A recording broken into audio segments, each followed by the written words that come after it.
Here is a prophecy of George Washington about the future of America from the time when he was around. George Washington's vision of the nation he would be considered the father of. This afternoon, as I was sitting at this table engaged in preparing a dispatch, something seemed to disturb me. Looking up, I beheld, standing opposite me, a singularly beautiful female.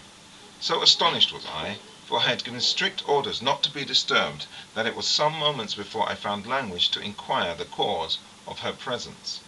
A second, a third, and even a fourth time did I repeat my question, but received no answer from my mysterious visitor, except a slight raising of her eyes.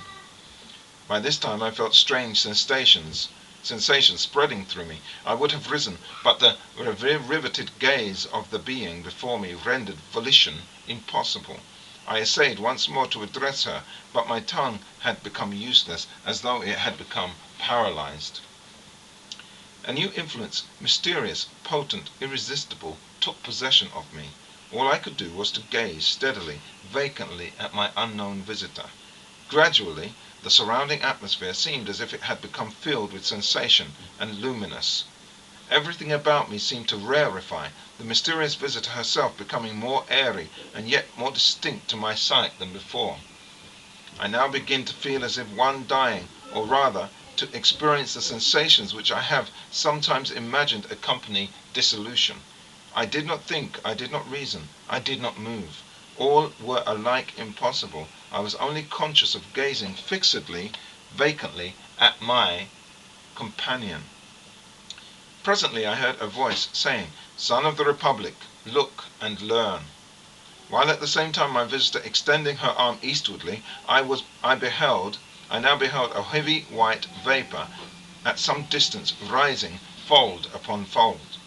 This gradually dissipated, and I looked upon a strange scene. Before me lay, spread out in one vast plain, and all the countries of the world, Europe, Asia, Africa, and America. I saw rolling and tossing between Europe and America the billows of the Atlantic, and between Asia and America lay the Pacific. "Son of the Republic," said the same mysterious voice as before, "look and learn." At that moment I beheld a dark shadowy being, like an angel, standing or rather floating in mid-air between Europe and America.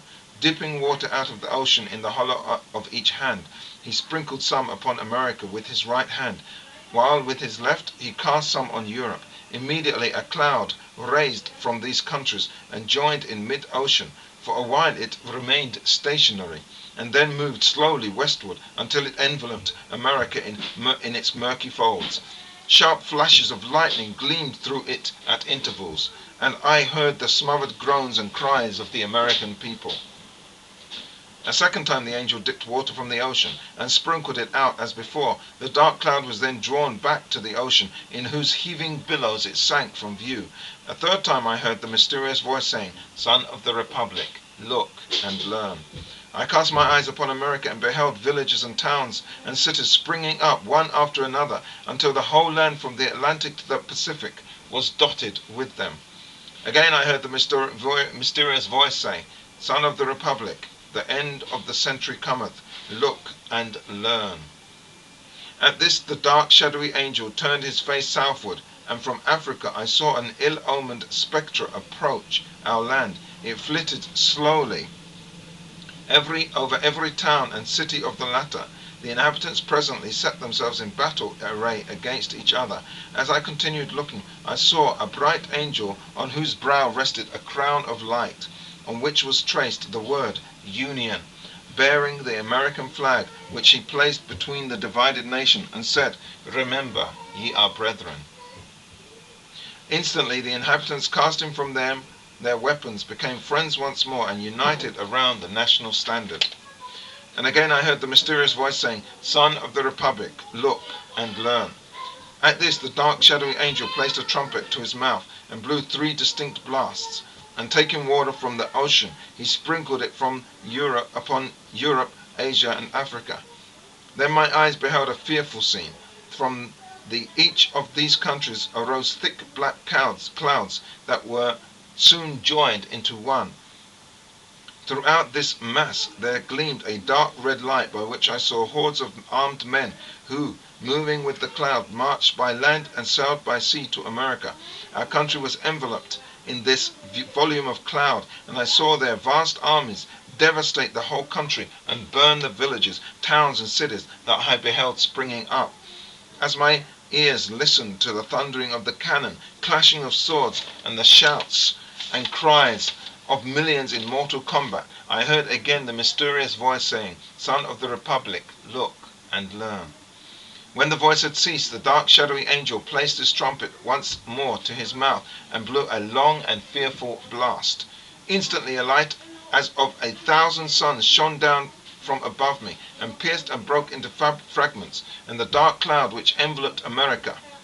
At the same moment the angel, whose head still shone the word Union, and who bore our national flag in one hand and a sword in the other, descended from the heavens, attended by legions of white spirits. These immediately joined the inhabitants of America, who I perceived were well nigh overcome, but who immediately, taking courage again, closed up their broken ranks and renewed the battle. Again, amid the fearful noise of the conflict, I heard the mysterious voice saying, "Son of the Republic, look and learn." As the voice ceased, the shadowy angel for the last time dipped water from the ocean and sprinkled it upon America. Instantly the dark cloud rolled back, together with the armies it had brought, leaving the inhabitants of the land victorious. Then once more I beheld villages and towns and cities springing up where I had seen them before, while the bright angel, planting the azure standard he had brought in the midst of them, cried with a loud voice, "While the stars remain and the heavens send down dew upon the earth, so long shall the Union last." And taking from his brow the crown on which he blazoned the word Union, he placed it upon the national standard, while the people, kneeling down, said, "Amen." The scene instantly began to fade and dissolve, and I at last saw nothing but the rising, curling vapor I at first beheld, this also disappearing. I found myself once more gazing upon the mysterious visitor, who in the same voice I had heard her before said, Son of the Republic, what you have seen is thus interpreted. 3 great perils will come upon the Republic. The most fearful is the third. But in this greatest conflict the whole world united shall not prevail against her. Let every child of the Republic learn to live for his God, his land, and the Union. With these words the vision vanished, and I started from my seat and felt that I had seen a vision wherein had been shown to me the birth, progress, and destiny of the United States. George Washington.